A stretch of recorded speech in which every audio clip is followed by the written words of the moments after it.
sommes-nous?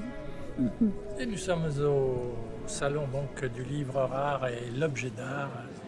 Alors moi je suis un antiquaire passionné qui fait ça évidemment par plaisir. Et puis notamment dans ma spécialité qui est le compagnonnage mais surtout la franc-maçonnerie. Et je suis spécialisé depuis une trentaine d'années dans ce sujet, un sujet très particulier. Donc là vous voyez Oui, quelques objets on va dire symboliques oui.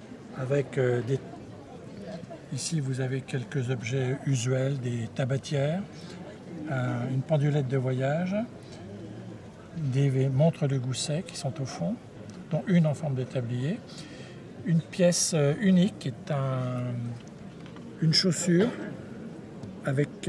écrite en alphabet maçonnique et datée 1776. C'est Nevers. En principe, on offrait ces chaussures-là lors d'un mariage. Et puis vous avez d'autres tabatières, mais vous avez des bijoux de fonction, dont les trébeaux, les rose-croix, sont d'époque empire. Et puis vous avez dans la partie basse les tabliers, qui sont les décors principaux du franc-maçon, qu'on met bien sûr autour de la taille, et qui diffèrent en fonction du degré et de la date de confection. Vous avez ici une pièce absolument exceptionnelle, certainement un des plus beaux manuscrits maçonniques que l'on connaisse à l'heure actuelle. Ce manuscrit reprend les rituels de plusieurs degrés, plusieurs grades, dont la franc-maçonnerie féminine, ce qu'on appelait la maçonnerie d'adoption. Et il est illustré de 18 aquarelles sur volat d'époque qui représentent les cérémonies des différents grades à l'intérieur.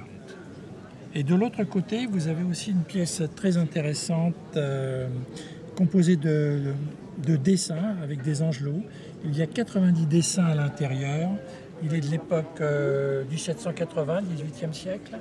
Et c'est une très particulière chose qui concerne la Kabbale chrétienne, avec donc des symboles alchimiques.